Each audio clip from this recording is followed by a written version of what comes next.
In today's video, I'm going to teach you how to join a meeting using a code in the Google Meet app. Joining a meeting via Google Meet using a code can be a quick and straightforward process, especially if you have everything ready and know where to look. If you've ever received a meeting code but felt unsure about what to do next, don't worry. I'm here to walk you through the process step by step, ensuring you're ready to join your next meeting with confidence. Let's jump right in. First, you'll want to open your Google Meet app. If you don't have it already installed on your device, it can be easily downloaded from the Google Play Store or Apple App Store. Once you have it open, take a moment to familiarize yourself with the interface, as this will make future navigation even easier. Next, look for the option labeled Enter a Code.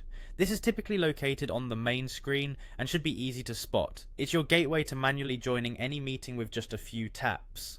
Once you've found it, tap on that option and you'll see a text field appear, ready to accept your meeting code. At this point, you'll need to have the meeting code handy. This code is usually provided by the meeting organizer and can be found in the invitation email or message you received. It's important to enter the code exactly as it's given, as even a small typo could prevent you from accessing the meeting. If you're copying and pasting from an electronic invite, double check that no extra spaces have been included. After entering the code correctly, simply tap Join. Google Meet will now attempt to connect you to the meeting. There might be a short delay as it verifies the code and prepares the meeting interface, so don't worry if it doesn't happen instantly. In some cases, the app may prompt you to choose an option to join. This could be a scenario where you have multiple Google accounts signed into your device, and you'll need to select the account you wish to use for joining the meeting.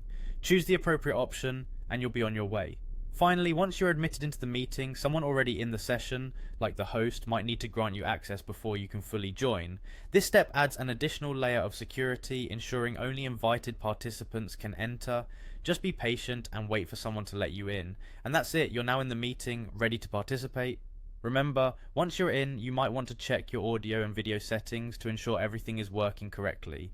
I hope this guide has been helpful, and you now feel more equipped to join meetings using a code on Google Meet in the future. Thanks for watching and have a great meeting.